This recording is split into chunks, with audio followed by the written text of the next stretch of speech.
BBC Studios in Kampala. This is Good Morning Uganda.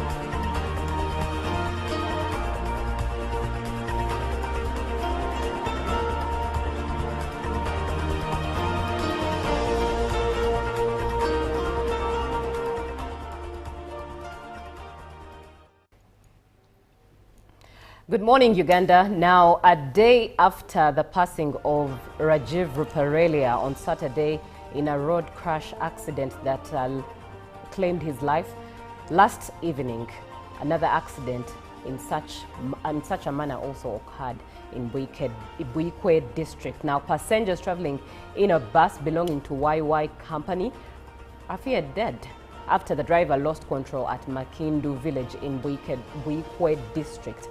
And a police statement released by SP Kananura, Directorate of Traffic and Road Safety, on social media read in part that it was a single fatal road crash that occurred at 5 p.m. last evening along Chisoga Nyenge Road. Such events happening just within the same time period is quite sad, very, very sad. And we pray for the souls of those that have lost their lives. May they rest in eternal peace. But good morning, Uganda. My name is Julie Nantaba Musisi, back again on another beautiful Tuesday morning with Robert Chirabo Nyonyintono to take you on this morning on UBC TV. So thank you so much for choosing UBC TV. And today, the 6th of Tuesday, is the day that the NRM structural elections are taking place alongside those who are to contest for LC1 chairmanship, as NRM flag bearers are to contest by queuing behind those candidates of one's choice.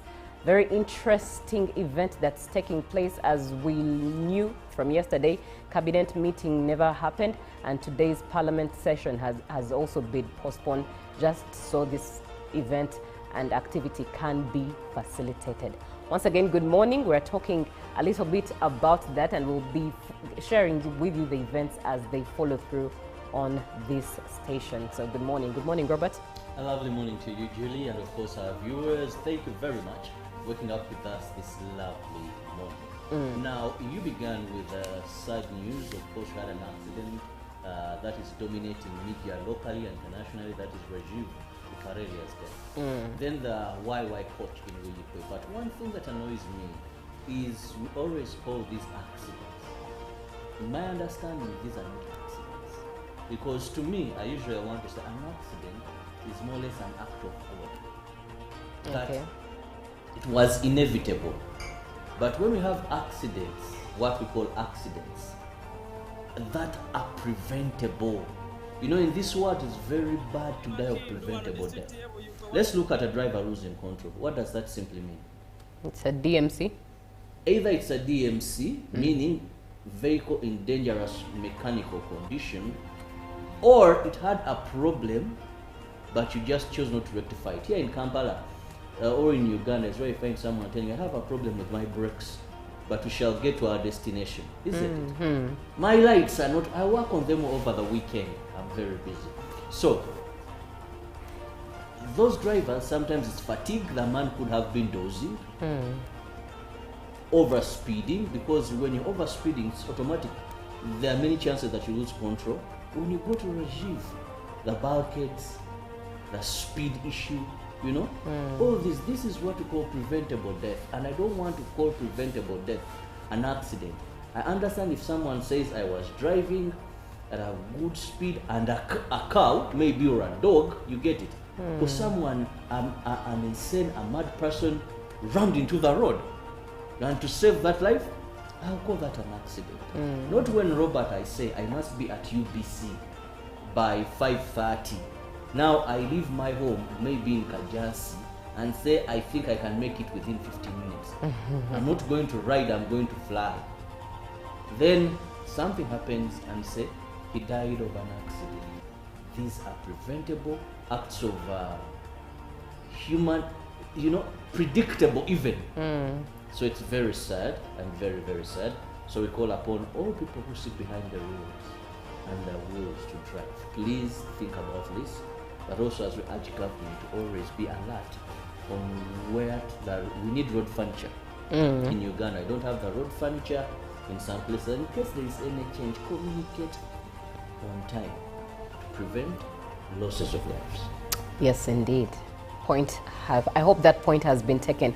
And Robert, today is the 6th of May. The president called upon Ugandans, especially those who are under the NRM, to make sure that they participate in today's elections of the NRM party structures, especially for LC1 NRM flag bearers, that is LC1 chairperson. And a lot is going to take place there. There shall be barazas where names shall be checked and fact-checked, where names and telephone numbers of NRM cadres shall be registered alongside their names, and where those perhaps who might have passed on or those who might have relocated will be rectified in the registers. And it's an activity that will take place by queuing behind a candidate of your choice. I, for one, have taken part in an election of queuing behind a candidate, and boy, oh boy, it's one that always has a lot of chaos on ground. But yeah, it's one where all cameras are looking at that event today in particular. Well, I want to begin with NRM as a party. Now, we all know NRM is the biggest party in this country. It's the party in power. When you go to parliament, it has the majority. It has over 70% of our parliament. That is NRM. So when they have an activity of such, if they have calls for more preparation, you're not going to have a member of parliament in a village, or in a constituency that maybe could have like 100 and something villages, and the member of parliament is NRM and they are not actively on the ground. Because these are people you're going to go to and ask for votes. This is where, as a member of parliament, you need to know these NRM chairpersons, because they're the ones that are going to help you. You also need to make sure your interests are seen here, those that are in your, this is internal democracy, but those that are in your favor, that when you make a call, Sentebe, Wechichusa, Jori, yes, I'm there. This is, stood by that person, because this is politics. Now, it is very important for the MPs, but now I'm a bit scared, I'm sorry to say. Why? There are already some red spots. For example, what is happening in Remiyaga, in Sembabuli? You know, that was a hot area where we had Sodo, had Shats. Now there is Sechikubo, and these are for members of parliament. But stories coming in already, there are issues of the yellow book having been stolen or gone missing. Now the yellow book is like their register, they call it the yellow book, those in NRM. Now, there are already allegations of some having been arrested. Yellow book, there's already some, and when we talk about voting by lining behind the candidate of your choice, this is not going to be the first time. We recently had LC elections, and it was a national event, but we lined up. One thing I love with it is very transparent. That when we begin counting, everyone is seeing, and you even if you're facing the other side, you hear 1, 2, 3, and the voice will stop. Then you hear the other person 1, 2, 3 up to 100. Then you know. So you've not been reached. However, we need to tighten security. That is very important. We can no longer undermine any elective position in this country. To some people, it's a do or die. Being a chairman LC1 today is something of great value. And if someone is very crafty, it has a lot of benefits. So people would do everything it takes. And in this time where I have guns, I pray that they work closely with security, people who may want to disrupt these queues. I see you're winning and then I cause commotion. There are very many. So they need to have security at its best. They need to ensure that everything is transparent, because that is where the confusion may come from. But otherwise, you want to wish them to have the best candidate win for LC flag bearer for the NRM party. Yes, indeed. Now, the Ministry of Health has introduced egg powder initiative for children's nutrition in Uganda to fight malnutrition in children from 6 months to 2 years. Now, the Assistant Commissioner Health Services in the Ministry of Health, Samali Namokose, points out that the egg powder initiative will start with Toro sub-region, where households with eligible children will be supplied with the product free of charge by the village health teams. And on that note, Robert lead us into the local news. Okay. Yeah, you did benefit from egg. It's a generation. We have the immunized generation, the immunized bazukulu. Now there's the egg powder bazukulu. Let's go to our first story, which is all is set for today's 6th of May 2025 NRM structure elections, and millions of the party supporters are called upon to embrace the exercise. NRM leaders, including ministers and Secretary General Richard Todong, said although some loopholes have been identified in a few districts, the process will proceed. The NRM structure elections are for today, the 6th of May this very year, across the country. For Kampala, which has always been a hot spot during such elections, the pace has already been set. In Kampala Central, voting will be in 138 villages. However, in some areas, candidates have already reached a consensus. Kampala Metropolitan Minister Hajat Misa Kabanda is among those expected to command the party primaries in the city. All leaders emphasized the need to maintain peace. However, police have been notified about the antagonizers of the exercise. The NRM Secretary General Richard Todong acknowledged that some hotspots across the entire country will be checked, with Sembabule being a red zone. The party justifies lining up behind candidates is the better way to ensure transparency in the exercise. Today is the day when NRM members will vote for the lower level NRM party structure. Moving on, as part of the electoral roadmap for the 2026 general elections, the Electoral Commission announced the update of the National Voters Register to update eligible voters. The nationwide voter register verification exercise involves a series of activities in preparation of the general elections also that commenced on April 17th and will end on May 15th, 2025. The acting president of FDC Katonga faction, Elias Lukwago, urged and argues that no adequate sensitization was made to Ugandans who are not turning. That's why they are not turning up for the exercise. He lashed at the Electoral Commission for sidelining political parties who are key stakeholders in the rolling out of the exercise. Lukwago showed dissatisfaction in abduction of citizens, which is a violation of human rights. Following the failed release of Dr. Kizza Besigye and his co-accused Aj Obedi Lutale on bail by the civilian courts in Nakawa, the party announced that it is to refer the matter to the International Criminal Court. However, the party celebrated the acquittal of other 36 FDC supporters who were facing charges of allegedly receiving and providing terrorism training in Nairobi, Kenya, following failure by prosecution to commit the accused. The Democratic Party nominations saw heightened security, early from collection, and a surge of supporters for Sebalamu, whose passionate speech stirred hopes of party revival. Other candidates also stopped stroke claims once weakened by its alliance with the NRM.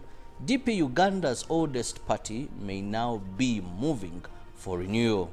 Security at the Democratic Party headquarters was tightened yesterday to deter undocumented individuals and potential gang-affiliated escorts of the contestants. The day began quietly with a few members collecting and filling forms, but by afternoon, a vibrant swollen of Sebalamu's jubilant supporters surged. Later, Sebalamu collected his nomination forms and delivered an inspirational speech rekindling hope in the party whose allegiance with the ruling party has been in the spotlight in the recent years. He was not alone. Other contenders also asserted their legitimacy and readiness to lead. DP, the oldest existing party, has a long struggle to secure national leadership. Despite its rich history and prominence, the party has never secured presidency. And finally, from the local scene, the National Identification and Registration Authority launched the mass enrollment and renewal exercise of 15.8 million cards that are expiring in June this year. This was disclosed by the State Minister for Internal Affairs, General David Muhoozi, in Kampala. Another goal of the exercise is to register 17.2 million Ugandans. The new system provides for online pre-registration of biographical data and will capture the eye features as an additional biometric feature. The pilot phase will register, renew, and issue identification cards with identification keys with identified key stakeholders beginning May 27th. However, citizens are required to present the following requirements for each service. For the new registration for children below 18 years and adults above 18 years of age, these are the requirements: change or correction of particulars and replacement of lost to get a new ID. NIRA has also started a sensitization campaign of registering minority groups. And with that, we come to the end of our local stories.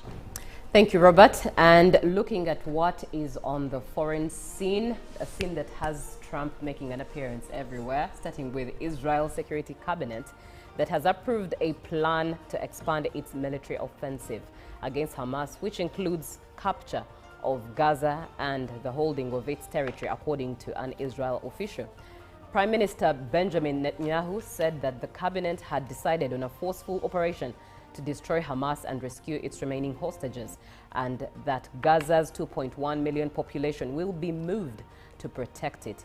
He did not say how much territory would be seized by the troops, but he stressed that they will not enter and come out. The cabinet also approved in principle a plan to deliver aid through private companies, which would end a 2-month blockade of the UN, and the UN says that this has caused severe food shortages. Now, the UN and other aid agencies have said the proposal would be a breach of basic humanitarian principles and that they will not cooperate. A Hamas official said the group rejected Israel's pressure and blackmail. Asked about the Israeli plan to expand its offensive, President Donald Trump repeated a pledge to help get food to Palestinians there. And staying with President Trump, the administration of United States President Donald Trump has announced that Harvard University will no longer receive public funding for research in a sharp escalation of its dispute with the top university. Now, in a letter to Harvard on Monday, U.S. Education Department Secretary Linda McMahon said that the elite university had made a mockery of higher education and should no longer seek federal grants, since no will be provided. Harvard will cease to be a publicly funded institution and can instead operate as a privately funded institution, drawing on its colossal endowment and raising money from its large base of wealthy alumni, McMahon wrote in the letter. The move comes after the Trump administration last month froze nearly $2.3 billion in federal funding to Harvard over what it claimed was its failure to tackle rampant anti-Semitism on campus. The administration announced the freeze after Harvard rejected a series of demands that it said would subject the university to undue government control, including that it accede to external audits of faculty and students to ensure viewpoint diversity. Now, coming to Africa, Rwanda is in the early stage of talks with Trump administration to accept migrants deported by the U.S. The East African country's Foreign Affairs Minister, Olivia Nduhungirehe has said. His comments come after U.S. Secretary of State Marco Rubio said last month that Washington was actively searching for countries that would take in some of the most despicable human beings. Nduhungirehe said that the talks were not new to us as Rwanda, but previously agreed to accept migrants deported by the UK. However, the UK abandoned the scheme, which faced numerous legal challenges after Sir Keir Starmer's Labour government took office last July. Now, speaking to Rwandan TV on Sunday, Nduhungirehe said the government was in the spirit of giving another chance to migrants who have problems across the world. He added that the talks with the US were continuing and it was too early to predict their outcome. Since coming to office in January, US President Donald Trump has forced on speeding up the removal of undocumented migrants with the promise of mass deportations. Well, with that from the foreign scene, let's have a look at what's in the dailies today. Robert. Well, in the dailies this morning, we start off with the New Vision, where a big headline there, roadworks deserted over 1,000 billion debt. Now, that is a very big issue. Government sets up committee to probe Rajiv's death. And yes, things won't go easy. Then Bobby Wine, bodyguard, remanded. That is Eddie Sevufu, commonly known as Eddie Mutwe. And also we have 574.68 earmarked for Kampala roads. Still, midwives saving lives. Who are they? Well, those are the faces you see the New Vision has brought. Allow me quickly move to the Daily Monitor this morning. Sober heads in Mutwe's arrest. And there is the CDF, General Mohozi Kainerugaba. We have the chairperson of the Uganda Human Rights Commission, I see Mugisha Muntu. On the other side, we have Winnie Byanyima and the Katikilo of Uganda. Now we're talking about that issue. Still, contractor left Busabala site over non-payment. Well, that is the site where Rajiv's life perished. And still looking at the Daily Monitor, several fear dead after YY bus from Mbale overturned. And here we have the Lizard. What will they do now here? Sober heads in Mutwe's arrest. And the Lizard comes with its question. What will they do? Now, moving on, I have to leave our dailies here and rush to Kenya. Ruto office gets 2.3 billion for facelift, as KDF teachers and police get extra 45 billion shillings. Now, coming to the Pope election, here we have Cardinal Rungerus says Vatican never invited him for the conclave.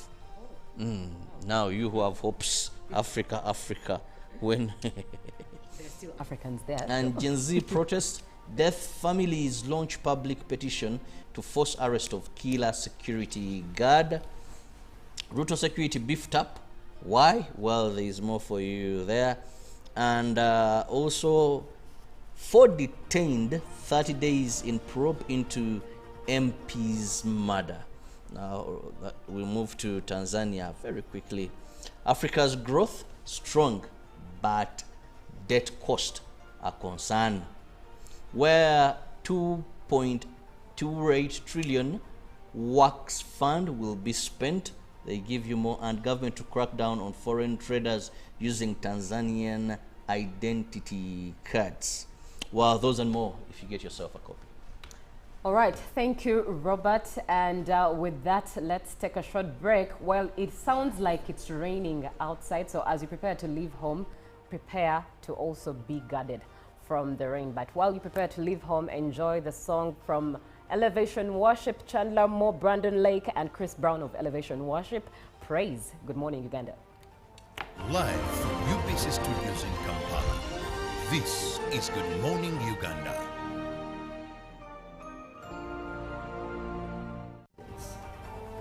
That are preventable. You know, in this world, it's very bad to die of preventable death. Let's look at a driver losing control. What does that simply mean? It's a DMC.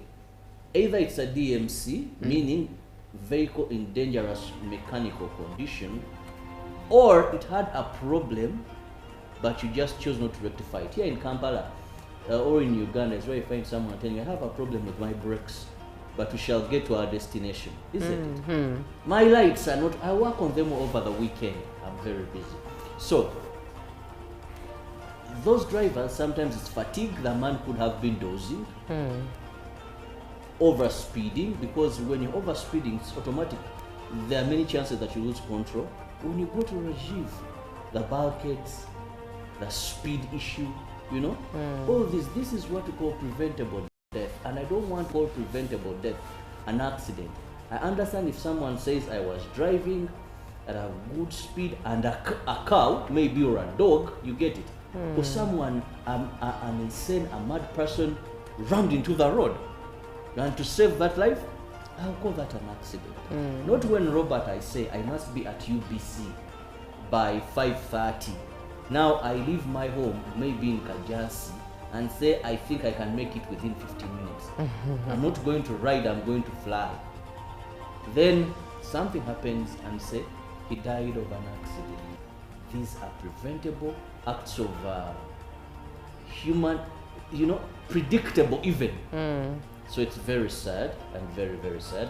So we call upon all people who sit behind the wheels and the wheels to drive. Please think about this, but also as we urge government to always be alert on where we need road furniture. In Uganda, I don't have the road furniture in some places. In case there is any change, communicate on time to prevent losses of lives.